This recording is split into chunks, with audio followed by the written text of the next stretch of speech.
안녕하세요 여러분. Laban al y'all ready? Kicau mania. Kicau mania. Assalamualaikum warahmatullahi wabarakatuh.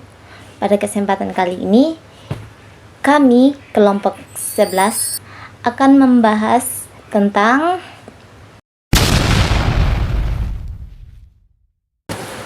pada pembahasan kali ini saya akan menjelaskan mengenai dampak kurang tidur atau deprivasi tidur pada anak. Seringkali tidur dianggap hanya sebagai waktu istirahat biasa, padahal bagi anak-anak tidur merupakan proses penting yang mendukung pertumbuhan fisik, perkembangan otak, serta kestabilan emosi. Menurut Sleep Foundation, anak usia sekolah idealnya membutuhkan waktu tidur sekitar 9 sampai 11 jam setiap malam. Jika kebutuhan ini tidak terpenuhi, maka akan muncul berbagai dampak negatif terhadap perkembangan anak. Dampak pertama adalah menurunnya kemampuan konsentrasi. Anak yang kurang tidur cenderung sulit fokus saat belajar, mudah lupa, dan lambat memahami informasi baru. Akibatnya, prestasi akademik anak dapat menurun karena mereka tidak mampu menyerap pelajaran dengan baik. Dampak kedua yaitu gangguan perilaku dan emosi. Kurang tidur membuat anak lebih mudah marah, emosional, impulsif, bahkan dapat mengalami perilaku hiperaktif atau menarik diri dari lingkungan sosialnya. Hal ini terjadi karena bagian otot yang mengatur emosi tidak bekerja keras secara optimal saat tubuh kelelahan. Selanjutnya, kurang tidur juga dapat menghambat pertumbuhan fisik anak. Pada saat tidur nyenyak, tubuh melepaskan hormon pertumbuhan yang sangat penting bagi perkembangan tinggi badan dan kesehatan tubuh.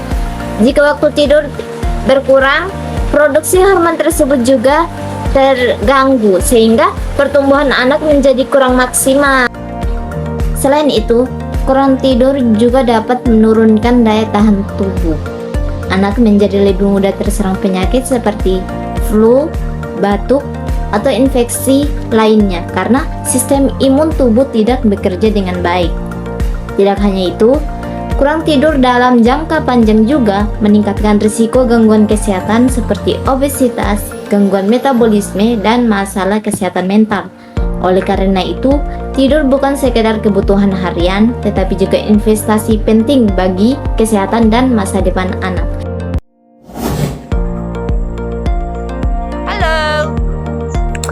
Masuk pada poin B, pengaruh istirahat dan tidur terhadap pertumbuhan fisik dan proses belajar. Kualitas tidur pada anak usia sekolah dasar memiliki kaitan langsung dengan dua aspek utama, perkembangan sel dan pengolahan informasi di otak. Berikut adalah analisis mendalam mengenai kedua peran tersebut. Yang pertama, peran tidur dalam pelepasan hormon pertumbuhan atau growth hormone. Secara biologis, pertumbuhan fisik anak tidak terjadi secara konstan sepanjang hari, melainkan mencapai puncaknya saat mereka sedang terlelap. Pelepasan hormon di fase deep sleep sekitar 75% hingga 80% hormon pertumbuhan atau growth hormone dilepaskan oleh kelenjar pituitari saat anak berada pada fase tidur dalam satu slow wave sleep. Jika anak sering terbangun atau tidurnya selalu larut, siklus ini terganggu dan produksi hormon tidak akan maksimal. Perbaikan dan regenerasi sel selain menambah tinggi dan berat badan, hormon ini berperan penting memperbaiki jaringan otot dan sel-sel rusak yang setelah seharian anak beraktivitas fisik. Sistem imunitas.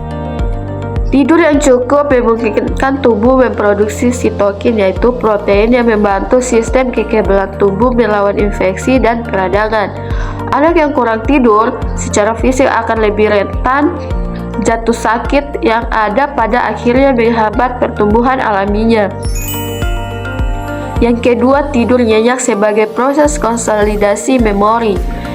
Banyak orang mengira otak ikut beristirahat saat tidur, padahal otak justru bekerja sangat keras merapikan informasi yang diterima anak selama di sekolah. Perkembangan memori atau konsolidasi. Selama jam pelajaran di sekolah, informasi masuk ke memori jangka pendek atau short-term memory. Saat anak tidur nyenyak, otak melakukan proses transfer informasi tersebut ke memori jangka panjang atau long-term memory di bagian hipokampus. Tanpa tidur yang cukup, apa yang dipelajari anak di kelas hari itu akan mudah terlupakan, seperti menulis di atas air. Pembersihan sampah kognitif. Saat tidur, sistem glymphatik di otak bekerja membuang sisa-sisa metabolisme atau racun yang menumpuk selama otak bekerja pada siang hari. Proses pembersihan ini membuat anak bangun pada perasaan segar dan siap menerima materi pelajaran baru yang kompleks. Kesiapan fokus dan konsentrasi. Tidur yang berkualitas menjaga kesehatan prefrontal cortex, yaitu bagian otak yang bertanggung jawab atau fokus pengembalian keputusan dan pemecahan masalah. Anak yang cukup tidur memiliki ketahanan mental yang lebih baik untuk mengerjakan tugas-tugas sulit seperti matematika dan analisis bacaan. Istirahat dan tidur berfungsi sebagai pabrik pertumbuhan bagi fisik anak melalui hormon pertumbuhan, sekaligus sebagai perpustakaan bagi otak yang bertugas menyortir, menyimpan, dan memperkuat ingatan dari pelajaran sekolah. Gangguan pada durasi dan kualitas tidur secara otomatis akan menghambat kedua fungsi vital ini. Baik, di sini kita masuk pada poin C, pentingnya pola hidup sehat untuk mengoptimalkan kualitas tidur. Tidur bukan hanya untuk beristirahat, tetapi juga kesempatan bagi tubuh melakukan proses penting. Yang pertama, secara fisik.